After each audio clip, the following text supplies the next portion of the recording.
Hello students, I am Ajay Karmarkar. Before starting video, I would like to tell you something. Please sit with copy pen. If you find somewhere important, pause the video, note it and proceed on. If you find somewhere difficulty, then please write in comment box. I will definitely solve your problem. And along with, please like, share and subscribe my channel that can reach more and more students. Thank you once again. Now here is the question. A disk rotates about the fixed axis. Its angular velocity omega varies with time according to the equation omega is equal to at plus b. Here a and b constant. Initially at t equal to 0, its angular velocity is 1 radian per second and the angular position is 2 radian. At the instant t equal to 2 seconds, angular velocity is 5 radian per second. Determine angular position theta and angular acceleration alpha when t equal to 4 second. तो चलिए पहले देखते हैं question में क्या क्या कहा है। हमें एंगुलर वेलोसिटी का इक्वेशन दे रखी है at plus b। Initially t equal to 0 पर angular velocity 1 radian per second है। एंगुलर पोजीशन इज 2 रेडियन, हमारा इनिशियल पोजीशन है और इस पर इंस्टेंट एंगुलर वेलोसिटी 5 रेडियन होता है। कब? जब टाइम आपका 2 सेकेंड हो। और हमें डिटरमाइन करना है एंगुलर पोजीशन थीटा और एंगुलर एक्सेलरेशन अल्फा जब टाइम आपका 4 सेकेंड हो। तो यहां पर ओमेगा की जो इक्वेशन दे रखी है at प्लस बी, जहां ए और बी आपके कांस्टेंट है, तो हम यहां से शुरुआत करते हैं। और ये जो क्वेश्चन है वो इंटीग्रेशन और डिफरेंशियल बेस्ड है। तो सबसे पहले हमें इनिशियल मतलब t इक्वल टू 0 पर वैल्यू एंगुलर वेलोसिटी कितनी दे रखी है 1 रेडियन पर सेकेंड, मतलब ओमेगा की वैल्यू दे रखी है 1। ए टी की वैल्यू 0 प्लस बी, तो यहां से हमने निकाल लिया बी। और सेकेंड कंडीशन हमें दे रखी है जब टाइम आपका 2 सेकेंड हो, मतलब when T is equal to 2, तब ओमेगा 5 रेडियन पर सेकेंड होता है। तो 5 इक्वल टू ए टाइम 2 और बी की वैल्यू हम निकाल चुके हैं 1।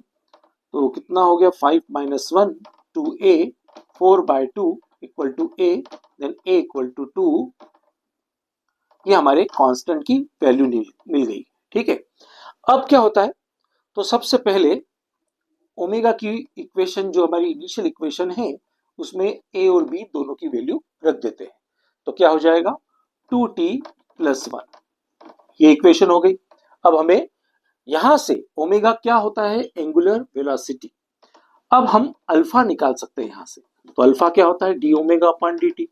इसका मतलब यह है कि टी के रिस्पेक्ट में डिफरेंशिएट करना है। तो D omega upon D T is equal to 2। और यहां पर टी की कोई वैल्यू कोई वेरिएबल है नहीं, इसका मतलब यहां पर इंडिपेंडेंट वैल्यू है। तो alpha is equal to 2 radian per second square. हमें डायरेक्ट वैल्यू मिल गई अल्फा की वैल्यू। अब ओमेगा क्या होता है, सबसे पहले ओमेगा को हम ये भी लिख सकते हैं D theta by D T. Okay, तो ओमेगा की जगह हम D theta by D T is equal to 2t plus 1 ये लिखा। तो इससे हम क्या कर सकते हैं, D theta is equal to 2t plus 1 D T, और इसको करेंगे इंटीग्रेशन, क्योंकि हमें एंगुलर पोजीशन, हमें पोजीशन भी निकालना थी, एंगुलर एक्सेलरेशन हम निकाल चुके हैं और हमें एंगुलर पोजीशन थीटा निकालनी है। और इनिशियल टाइम जो थीटा का था वो दे रखा है हमें 2 रेडियन दे रखा है। ठीक है, तो यहाँ इनिशियल टाइम जो है 2 इंस्टेंट पर आपका जो थीटा है वो हमें निकालना है। और यह टाइम जो है 0 टू 4 सेकेंड, क्योंकि यहाँ पर 4 सेकेंड दे रखा है। तो अब यहां पर कितना हो जाएगा डी थीटा का, थीटा हो जाएगा ये थीटा और ये 2 और ये 2t square by 2 plus T 0 और 4।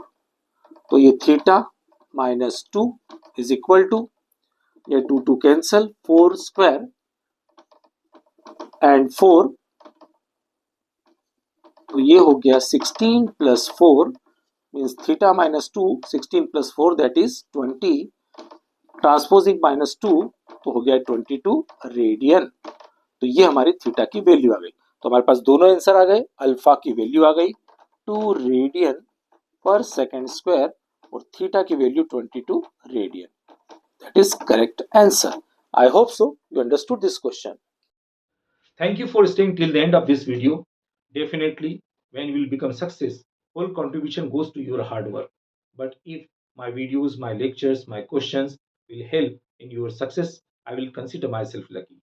Please like, share, and subscribe my channel that can reach more and more students. Thank you once again. Take care. Bye bye.